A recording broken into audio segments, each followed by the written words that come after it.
Hello, everyone. I'm frequently humbled and touched, motivated and encouraged when people contact me by email or texting or commenting, or they greet me on the street and tell me that my work has been transformative for them.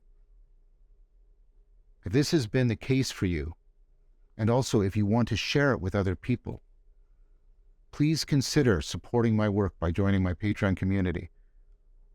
All financial support goes to the Vervaeke Foundation, where my team and I are diligently working to create the science, the practices, the teaching, and the communities. If you want to participate in my work, and many of you ask me that, how can I participate? How can I get involved? Then this is the way to do it. The Vervaeke Foundation is something that I'm creating with other people, and I'm trying to create something as virtuously as I possibly can. No grifting, no setting myself up as a guru. I want to try and make something really work so that people can support, participate, and find community by joining my Patreon. I hope you consider that this is a way in which you can make a difference and matter. Please consider joining my Patreon community at the link below. Thank you so very much for your time and attention. Welcome, everyone, to another Voices with Vervaeke. This is the third in the series that I'm doing with Jordan Hall on the problem of governance that is facing us today. If this is the first time you're encountering this series, I strongly recommend you watch the first and the second episode. The links will be in this video. We can't recapitulate all of the argument. It has become quite extended and complex, I think is a proper way of putting it, perhaps. We're going to pick up, in fact, from a challenge and a question that I posed to Jordan at the end. So at the end of the previous session, we were talking about the possibility of these effectively ephemeral groups that could pop up, sort of analogous to the way we select juries today in order to deal with very exigent problems. And then once that problem is addressed, they can disappear. And then there's evidence. Oh, by the way, Jordan, I wanted to remind you to find that evidence from somebody at Stanford about, you can create a pool of people, and once they're properly set, they can outperform the expert. And this is converging with a lot of other evidence. And then and this ties into just the potential of the medium and the stuff about distributed cognition, all the stuff that we've talked about in the first two episodes. And then I raised the problem, if this is what we're moving towards, or at least an important component is this massively distributed and dynamically available, effective, and don't forget that adjective, effective ephemeral groups that have a kind of short-term existence. How do we reconcile that with the perennial across millions of years of speciation, maybe more, if Jordan Peterson's right about the lobsters, for example, that we are wired to seek dominance, that we are wired to seek status, that we are wired to seek recognition, we are wired to seek influence, and that we want to make a difference. We want to make a significant difference to something beyond ourselves. This is part of our meaning and life connection. It seems like all of these, those are four I would zero in on, but all of these, I think it's proper to even call them drives, that are constitutive of the kind of agents we are, will be frustrated, at least prima facie, it seems that way, that they would be frustrated by a lot of the proposals that we have considered. And how can we reconcile the proposal for this new orientation and a bit of, preliminary formulation of governance that can be properly respectful and take seriously the pertinence and power of these drives over human lives. So that's the issue. Yeah, we'll sort of, I'll say it slightly differently. Something like, let's remember, we're going to be doing this with and for humans. Yes. Yes. Real, actual, like live Homo sapiens who behave like Homo sapiens do. Yes. Yes. Yes. Not a theoretic exercise, which I think is a very nice, important, critical point. So, Yeah. So just to intervene there, I think that's well put. I don't want to make the same mistake that sort of formal economics made about presupposing a model of human beings that was ultimately not matchable to how human beings really live their lives. Yes, I think this is exactly the thing to avoid in a big way. So there's a couple of different, maybe 3 different frames that I want to put out there, 2 of which I'm just dragging back from the earlier conversation.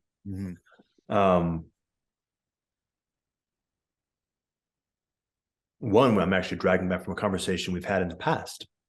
So the first is to recognize that we are largely having a conversation that includes the notion of technology, in particular the true full implications of the digital, in both its sort of disruptive and constructive sense.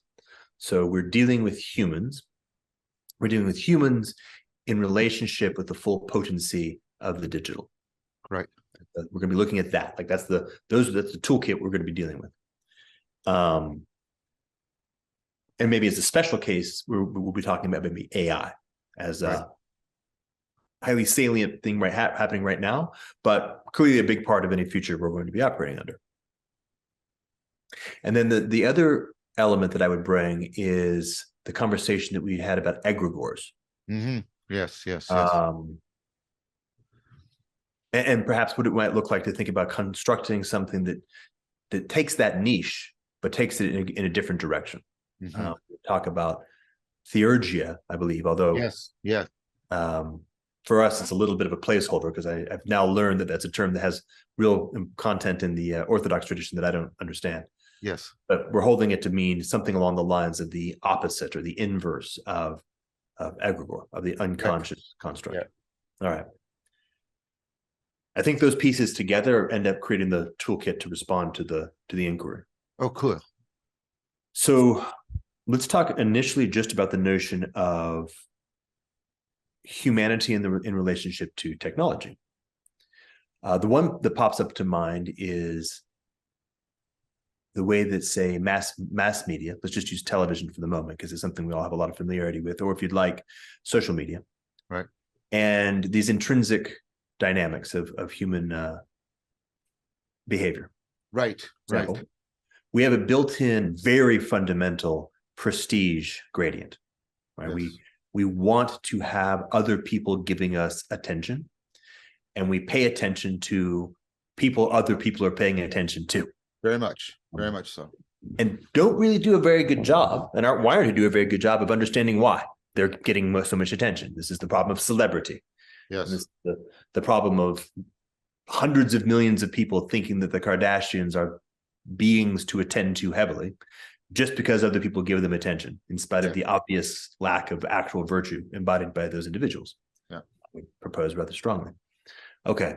Well, this is important because what happens is that we say we can use that as a model of talking about how a particular technical milieu plays with the, let's say, hardwired behavioral signals that humans use to navigate their way through the environment.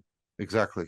And so that sharpens the question, right? Yep. We have to make participation in these effectively ephemeral groups as attractive, if not more attractive, than the Kardashians.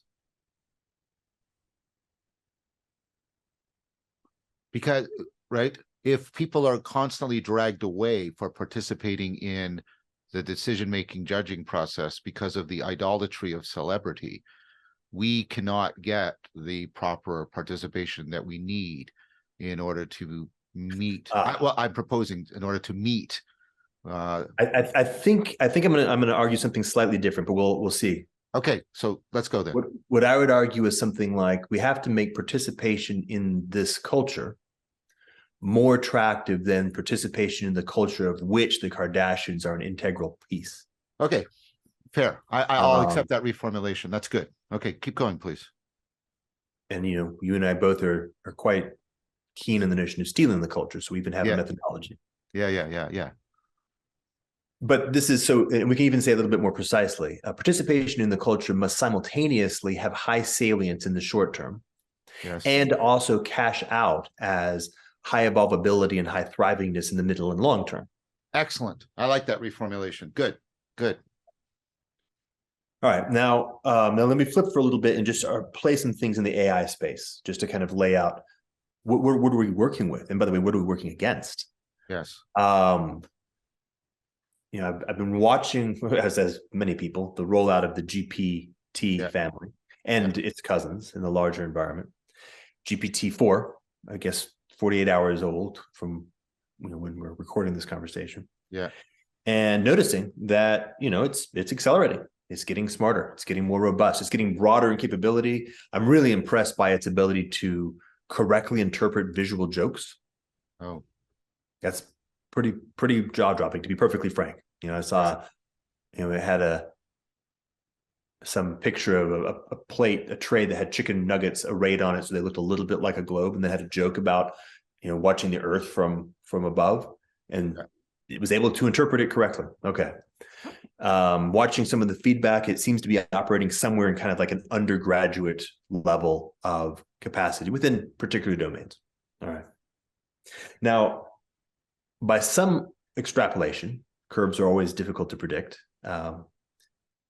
Anything like the current rate of advance, right? If we're not too close to the top of the S curve, which we've talked about in the past, we can actually be seeing something that looks like it's on an exponential, but in fact, it's actually pretty close to an asymptote. And so be it. But even if we have like another, say, GPT-5 or GPT 5.5 at roughly the same magnitude as 2 to 3 to 4,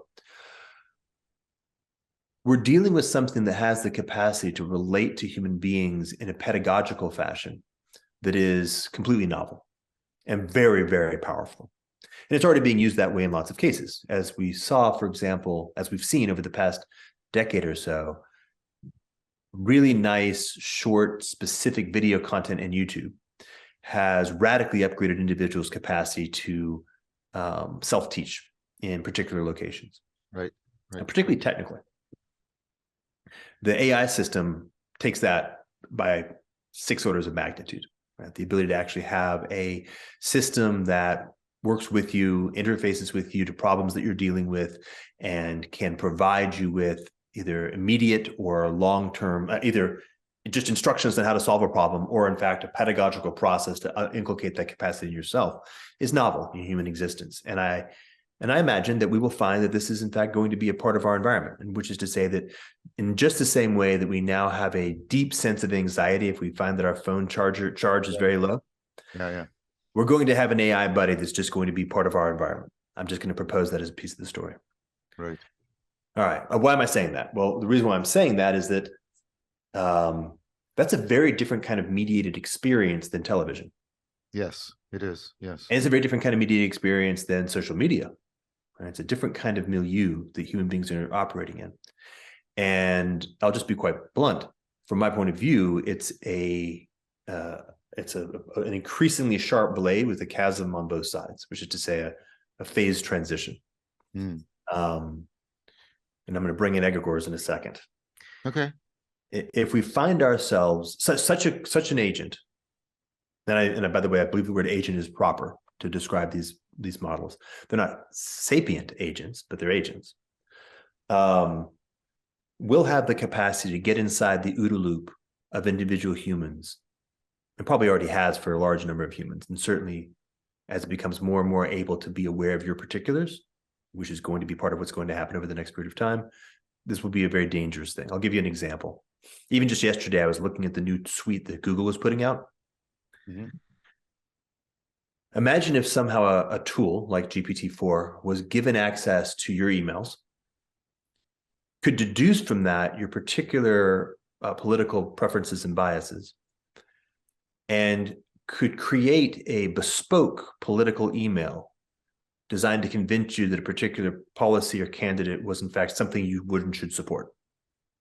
And compare that to the regime right now. The regime right now is some third party who you generally don't know creates a universal message, endeavoring to do their best in large-scale marketing to craft something that will appeal to a critical mass of specific minds. and then heaves that over the horizon and it lands, right? So you get an email that's sort of targeting your demographic or psychographic, roughly speaking. Right. Narrowcasting something that is using your own conversations over decades, or at least years, to identify exactly how to word something that will appeal to you personally and intimately, and understands in a very particularly weird way the potency of rhetoric, so as to argue a political position from the inside of your own rationalizing schema, is a whole new ballgame. Right? So we're moving into a place where we're going to be operating with an order of magnitude of, let's call it,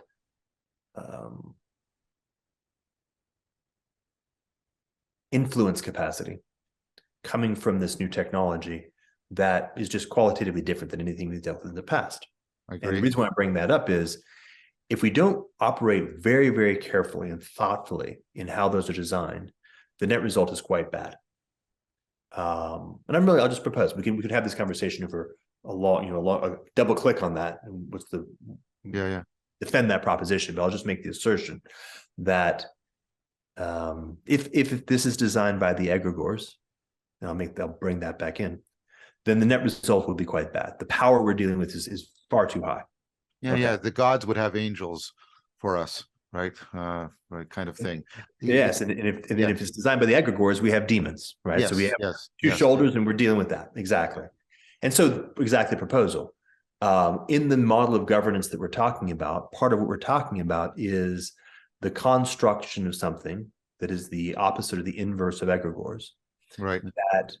And notice in a second how this combines with that notion of slipstreaming the intrinsic incentive structures and behavioral dynamics of Homo sapiens, right? They create a reciprocal opening incentive landscape that pulls human beings along with an envelope that basically surrounds you at an individual level. Right? So you now have an interface with what is effectively an angel in some very specific sense. And I don't want to be too big on that because I don't want to engage in heresy, but something that is superhuman in power and has your best interest in mind, or something that's superhuman in power and doesn't.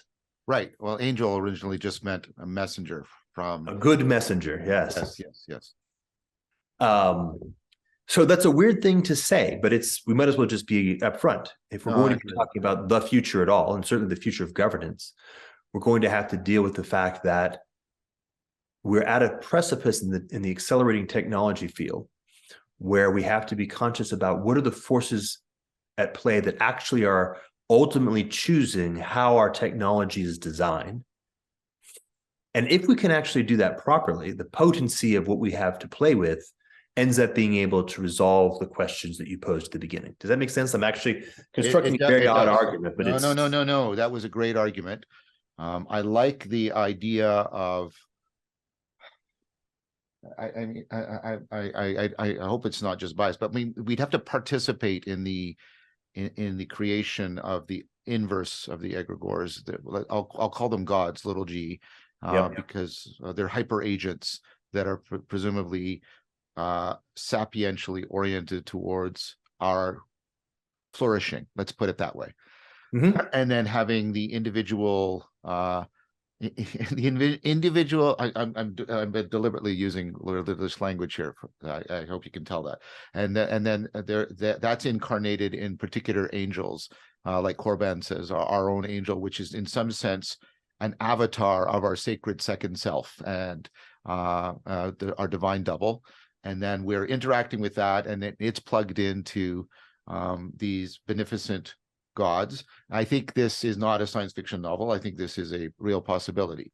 Why I think we have a problem facing us, and this is work I've done independently, is the people that are building this are oriented almost exclusively around the notion of intelligence. Intelligence is only weakly predictive of rationality, which is itself also in the present milieu has a truncated representation, and therefore is only weakly predictive of wisdom. And that therefore we are building, right, we have put into the hands of this orchestration and construction people who are myopically oriented on one dimension, which is precisely the dimension that is not going to be, it's necessary, but it's radically insufficient for producing the kind of results you're suggesting. Mhm. And then the problem, there's one more dimension to the problem. The reason why the intelligence project can be run that way is because we have existing multitudes of templates of individuals who are arguably intelligent in the right way.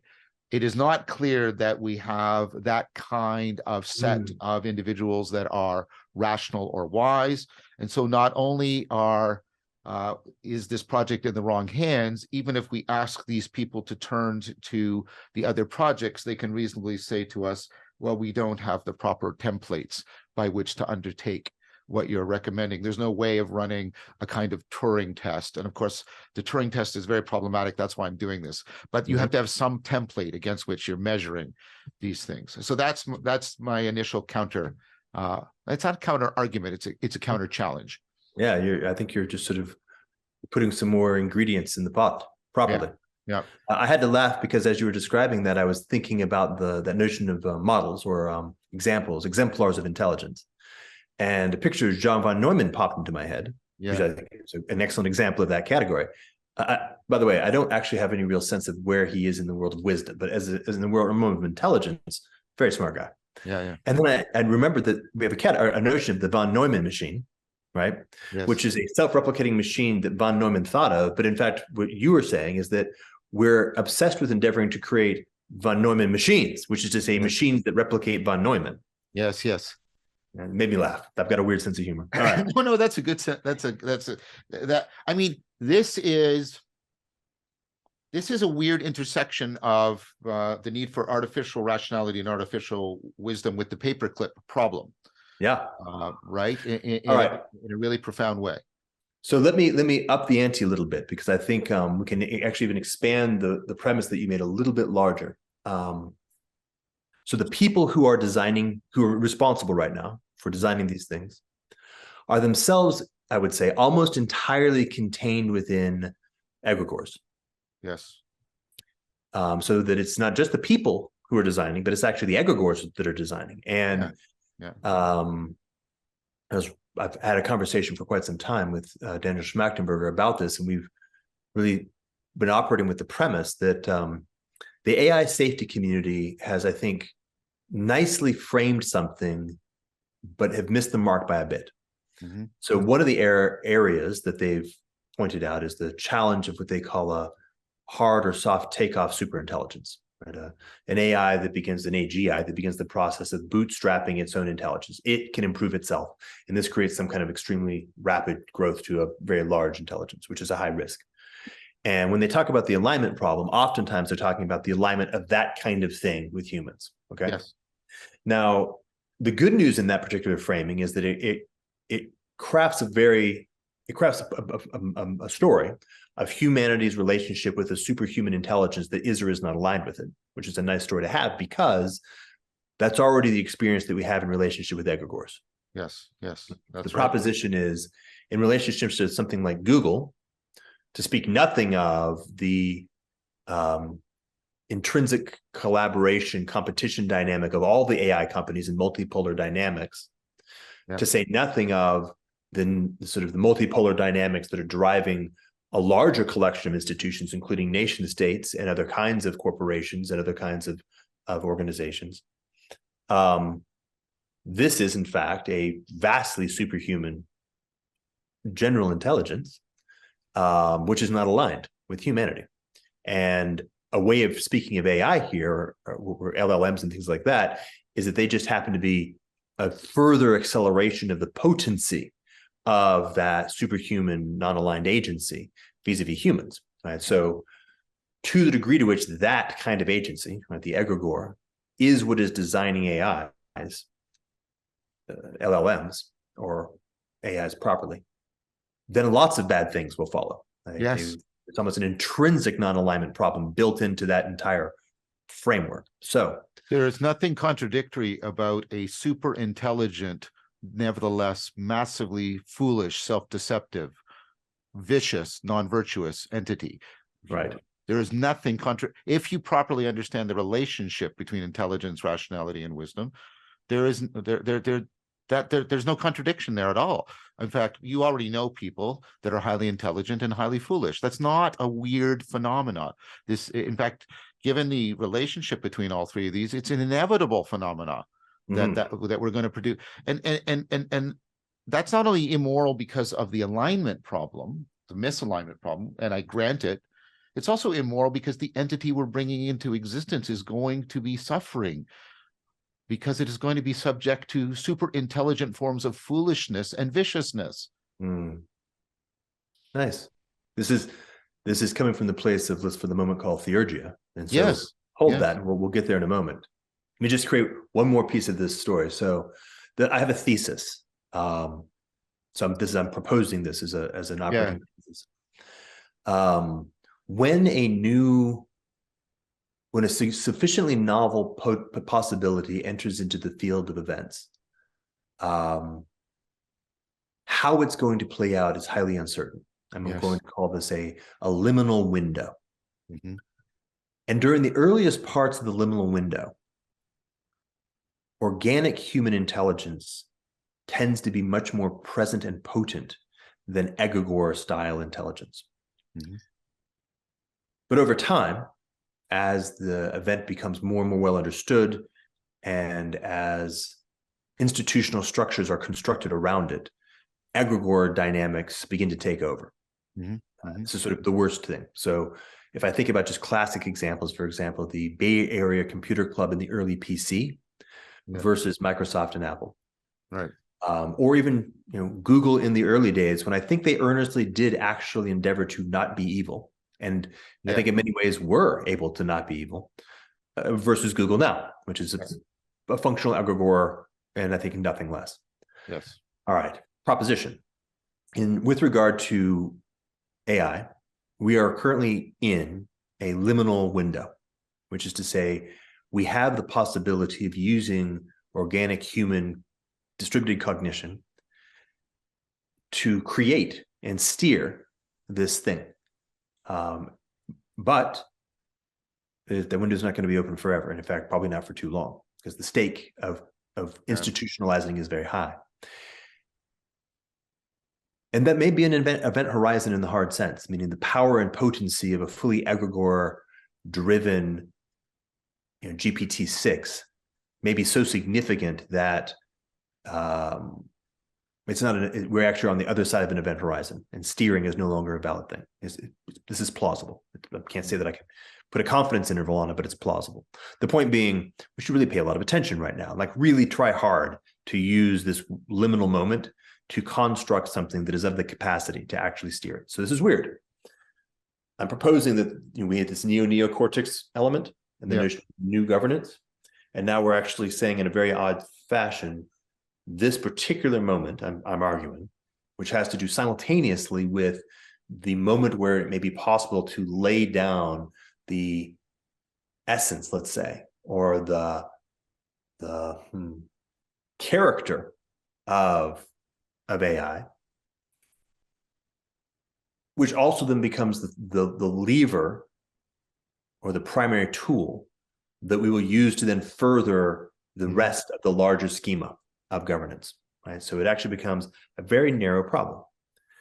How do we go about using all the things we've talked about to construct a commons, right? Something that is neither state nor market, that is able to operate from a place of wisdom, which is to say, from a human distributed cognition perspective. Yes.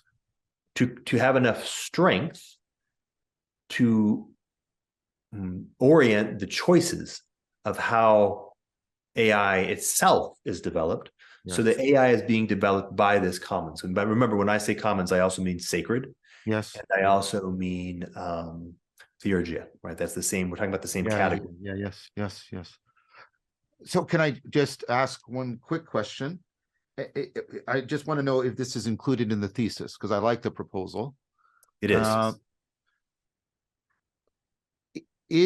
Is the proposal that this participation, and I use that in a strong sense, like because we're not just sort of being a part of, we're participating in a way in which we're transforming and being transformed, right?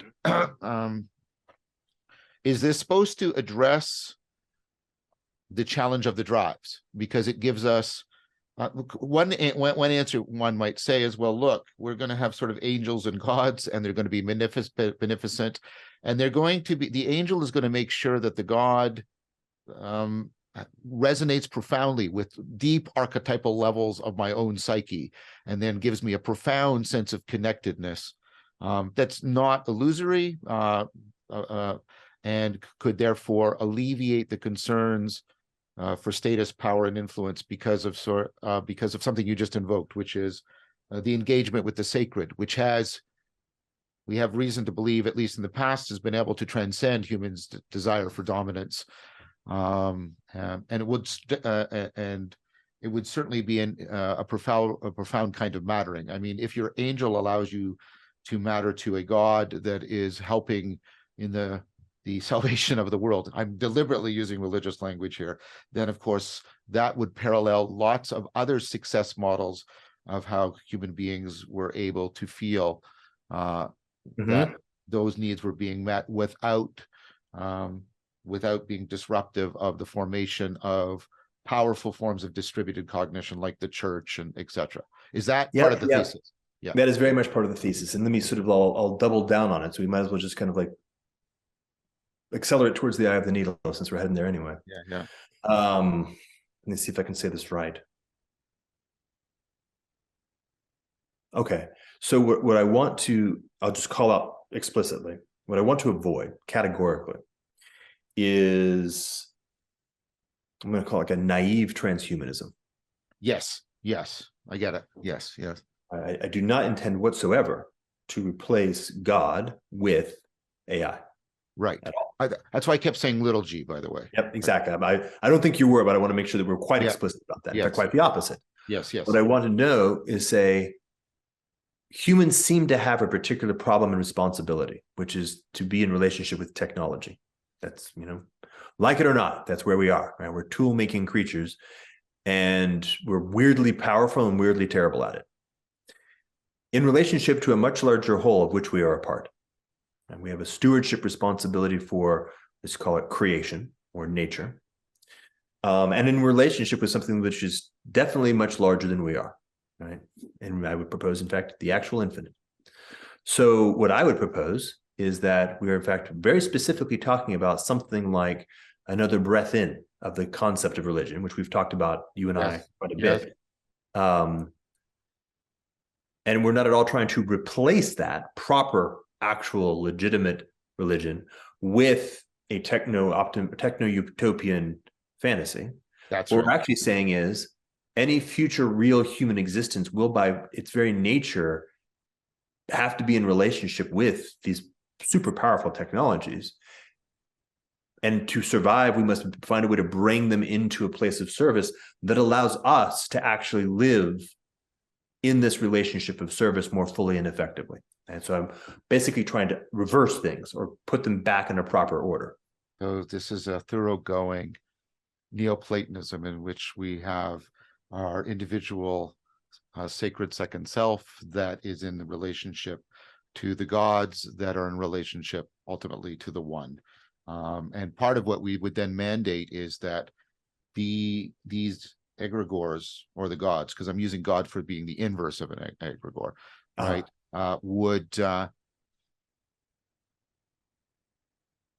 Would seek out a relationship with transcendent ultimate reality, because they're, no matter how big they get, they're insignificant compared to the depths of reality.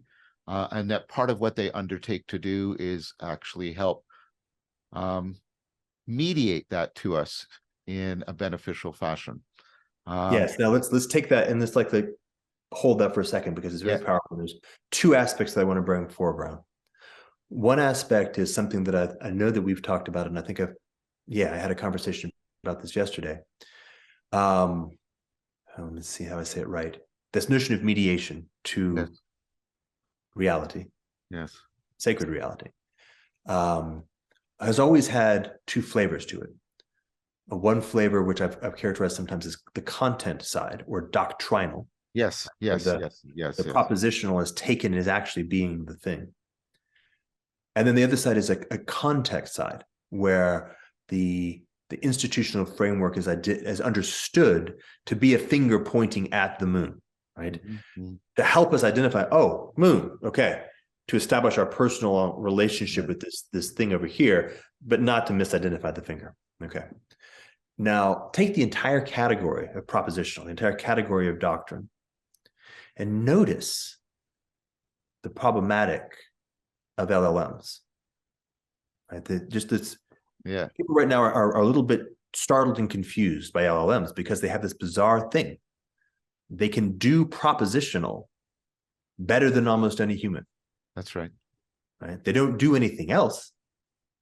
They make us very confused because if we've lost track of the fact that there's more than just propositional, it gets quite concerning. Oh, crap. Like if all I am is a very poor LLM and that's a really good LLM, what the hell am I doing here?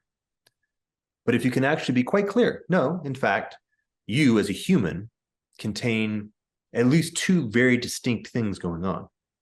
One is actually an LLM kind of machine that produces properly structured propositional constructs in a language in which you have fluency, which is the least interesting part about you, but it's the part that we've been training to be in the foreground for a long time. Yes. For that language of making us mediocre machines. Yes. But then you have a soul too. And that's the more meaningful part. And that's the thing that is expressing itself through this language. Yes. The LLM doesn't do that at all, but it doesn't need to try otherwise. Right? So I can't, it is possible, at least I can imagine, it's possible to construct something where we don't mistake, and maybe this is part of the design challenge before us, we don't mistake the LLM as actually being the capital T truth. We recognize it for what it is, which is in fact the sum total of the complete possibility that could ever have happened in the propositional domain, and therefore completely absent of any of the stuff that's happening in the deeper, more meaningful levels. Nice. You know, that separation between, God, what was the phrase you used so long ago? It was like 4 or 5 years ago. It was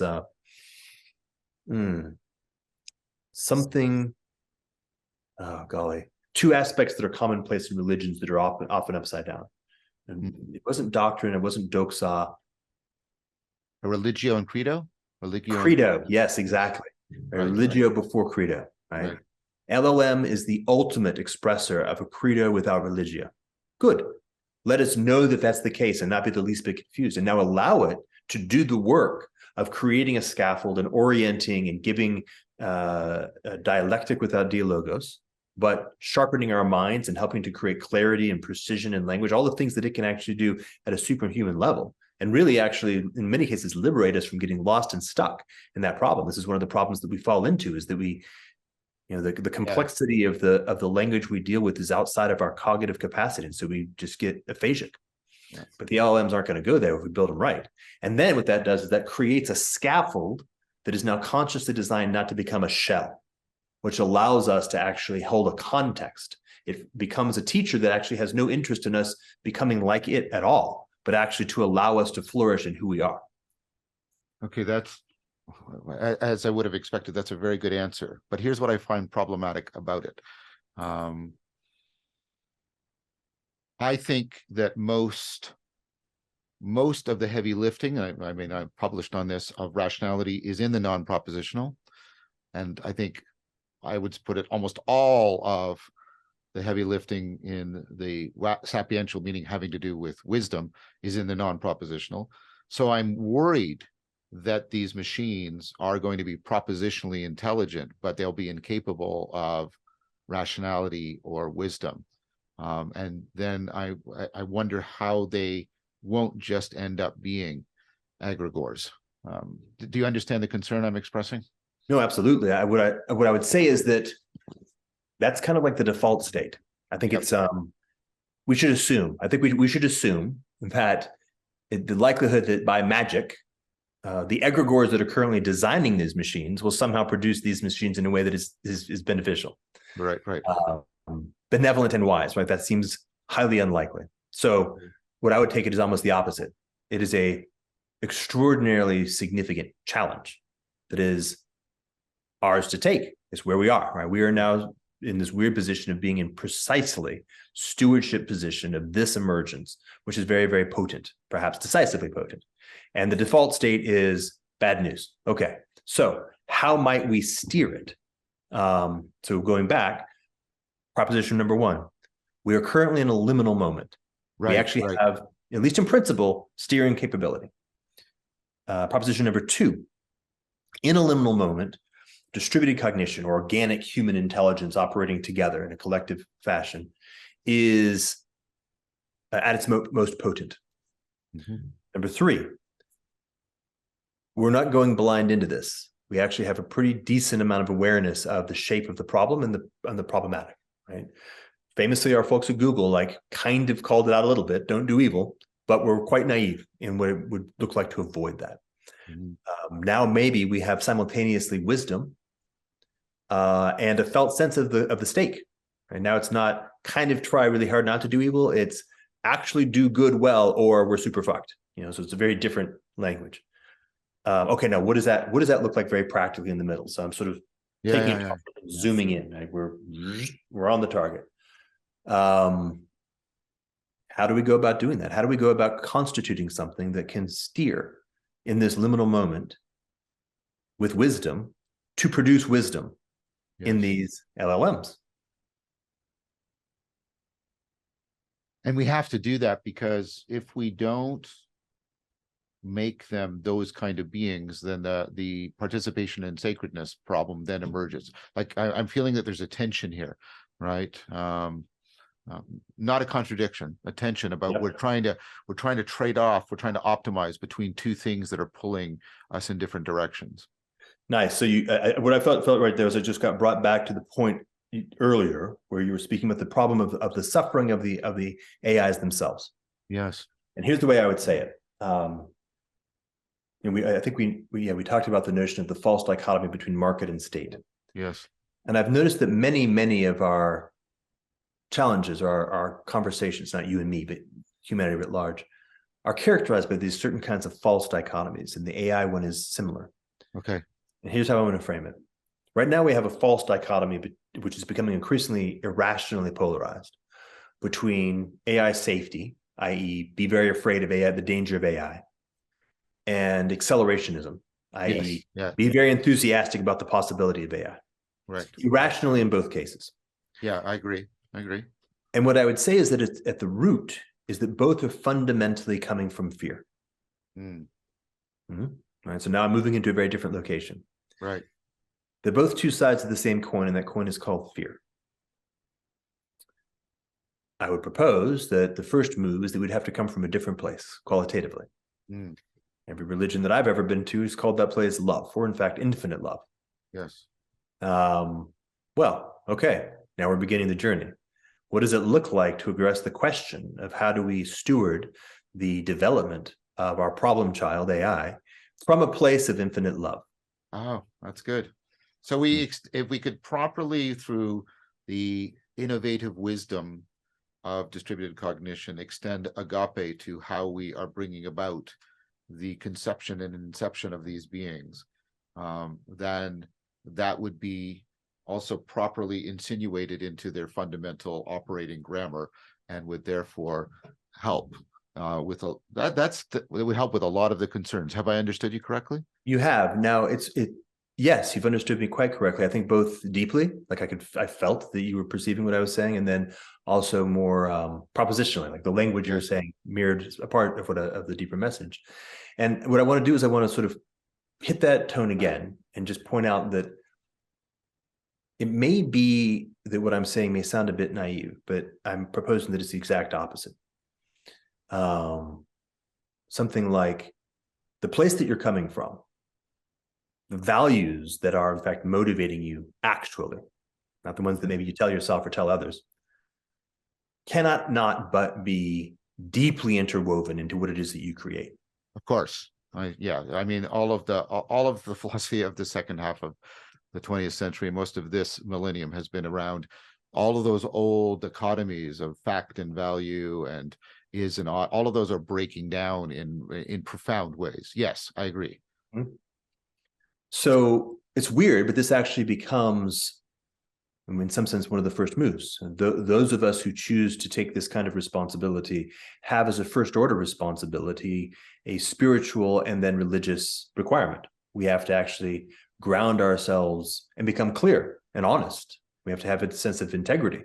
We have to be able to identify, perhaps actually build some skills in being able to understand precisely what values we are actually expressing into the world.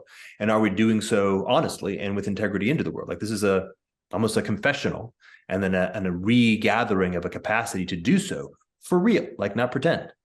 Right. And that would help solve the earlier template problem, providing appropriate templates. Mm-hmm. And then it puts us into a very weird developmental place. I want to put it to you. There's a way in which, at least, I'll try and use this very carefully. If we limit the intelligence to talking about the, powerful inferential manipulation of propositions or something like that, I don't think intelligence is ultimately that. I think it's ultimately relevance realization, but we'll put that aside.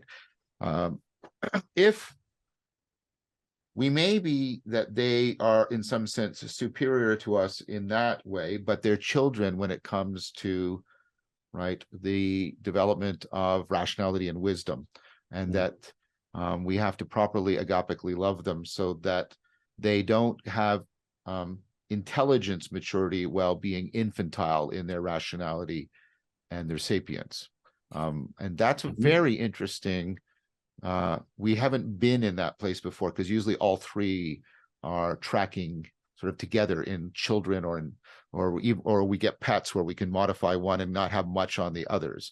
So that's, I mean, this is not an argument that it's not possible in principle. This is an argument that this is a profound kind of novelty that will require a special kind of enculturation and education. Yes. So let me in this last little bit, because I think we're kind of getting to the the end game. Let me move into the very, very concrete. This is a proposition. This is actually a project. I hope I'm not speaking out of turn, but I'll just sort of deal with the consequences if I am. A friend of mine, Peter Wang, has spoken to me about a proposed initiative, like a strategy, to take advantage of this liminal moment, and that may actually work. So let me outline it to you a little bit. Please. Have we talked about it already? No, you've alluded to it, but it has never been given concrete reference or explication. Okay. So, and in some sense, this is a case study of how to deal with egregores. Right? Because if you've dealt with egregores, which I have, it is a moral lesson of don't go charging directly at the dragon's mouth. Yeah. Okay.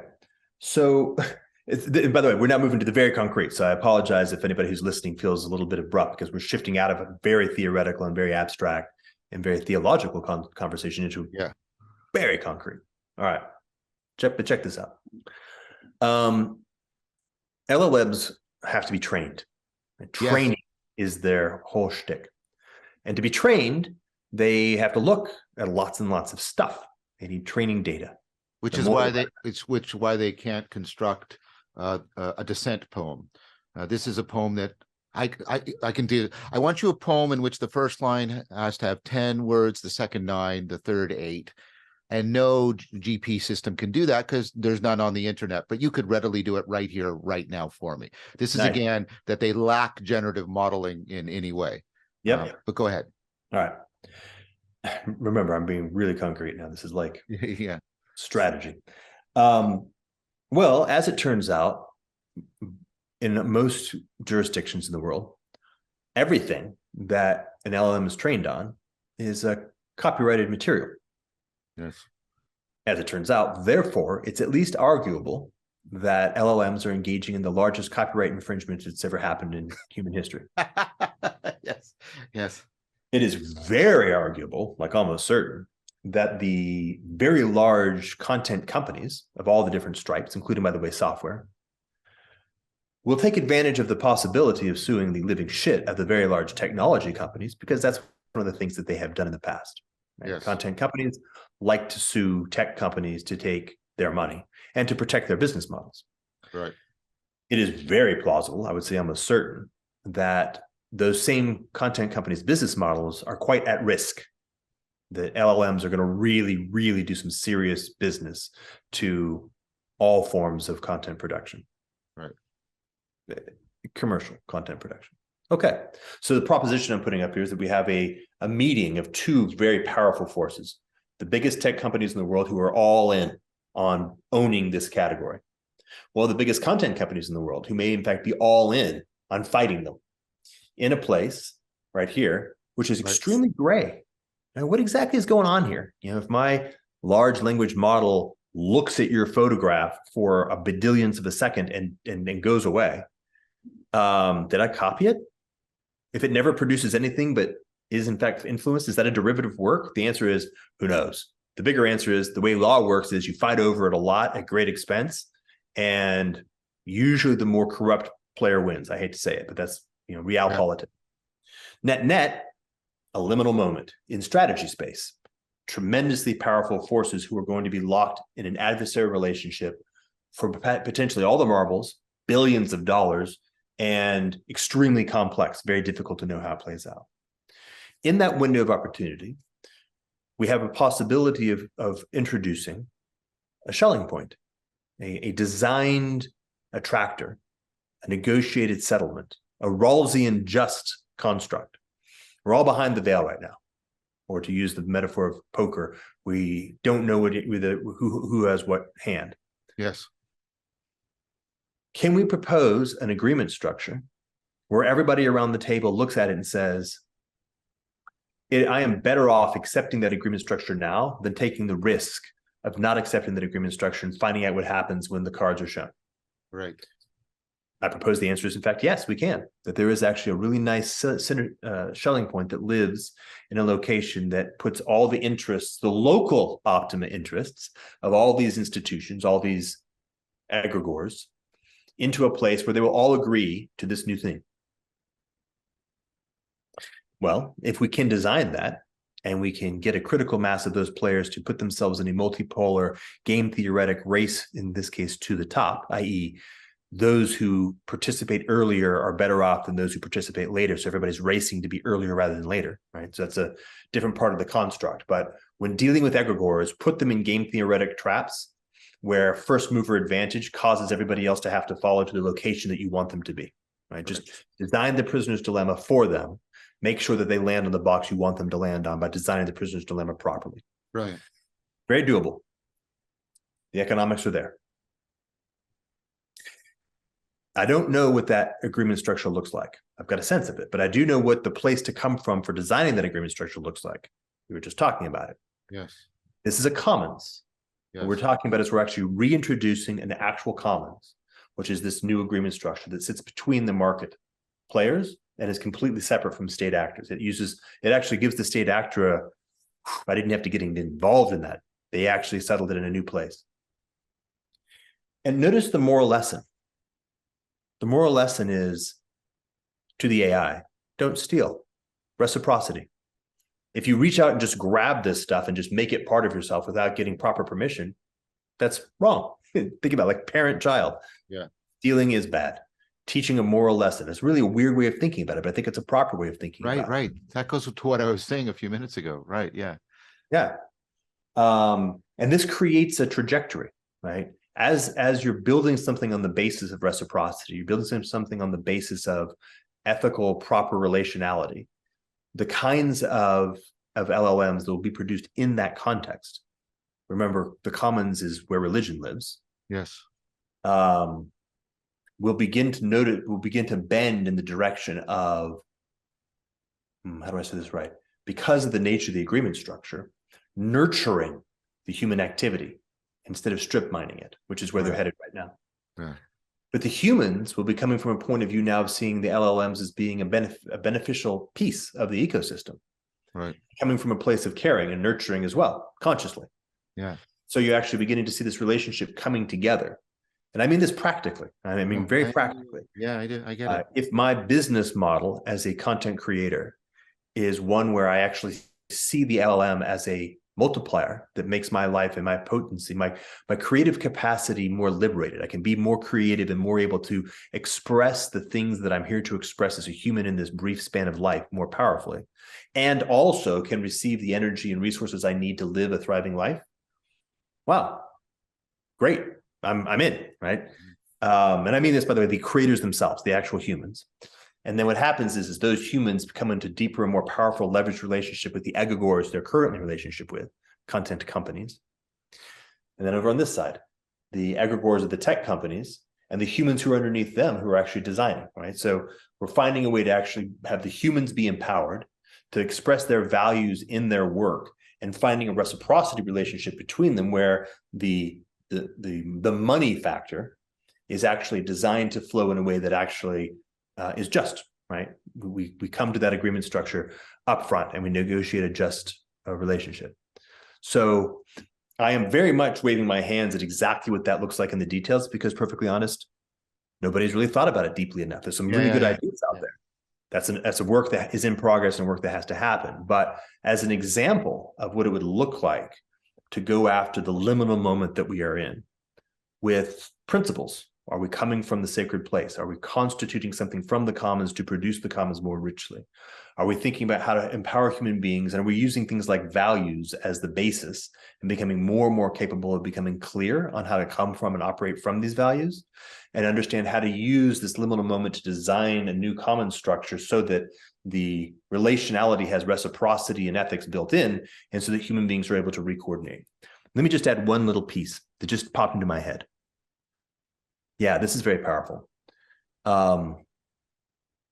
Jim Rutt and I kind of first began to collaborate 12 or 15 years ago upon a mutual recognition that the world of business had become very weirdly odd and bad in this sense.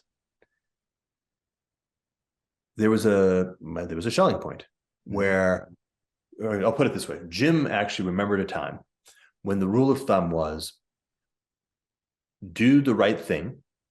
And if you have an option to make more money doing the wrong thing, don't do that. Mm-hmm. That was actually the way it worked. It's funny. I don't have a living memory of that.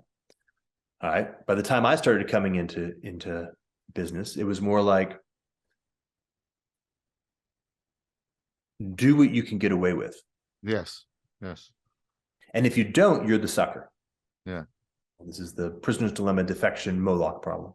Yeah. And of course, it's evolved all the way to the point now where it's do everything in your power to jack the systems of enforcement such that you can get away with as much as possible. Exactly. A complete corruption model. Complete corruption. Well, ethics now in this environment almost means just be a sucker. Yes. But that can't possibly be the actual meaning and essence of ethics. I'm thinking about this from an evolutionary perspective. Yes. Yeah.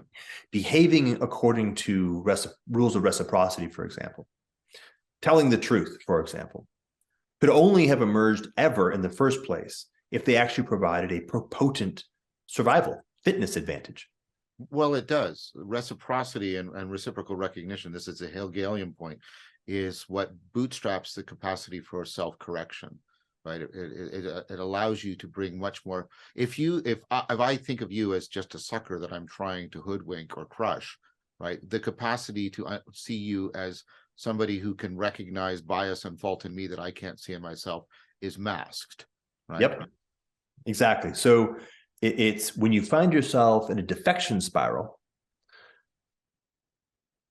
the global optimum is out the window, and everybody's racing for a local optimum, which is. Yes.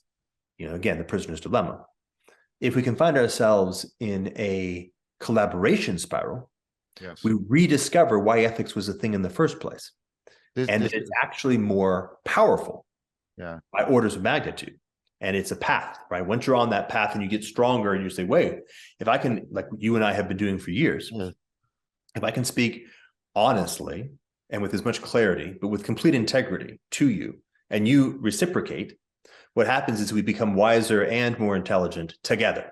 Yes. In a way that could never happen if I was trying to manipulate you. Like there's zero positivity. Right. So this is the culture strategy piece. Any culture that can actually get back on the path of ethics, qua ethics, is on the path with the highest degree of strength and can outcompete the culture of maximum corruption.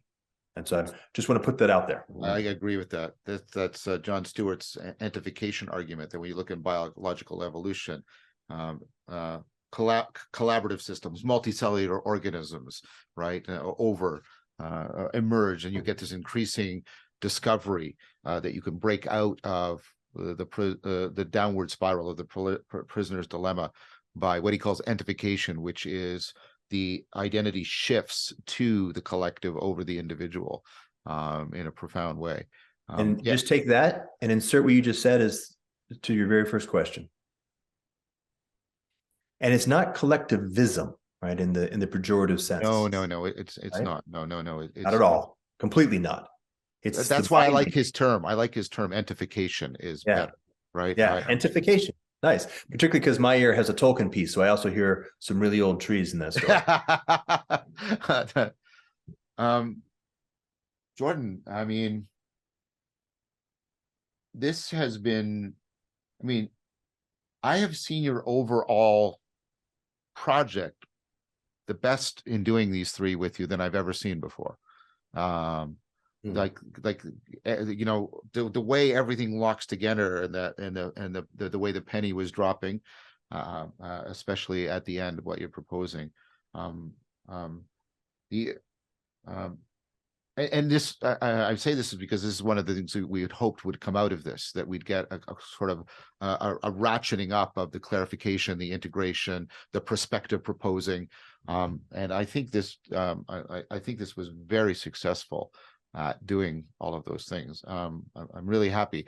I mean, there's things I want to keep talking to you about, but I think the thing I'd like to end the series right now exactly where you ended it, because I think it was a beautiful culmination point of the whole argument, and the way it circles back and encompasses so many things.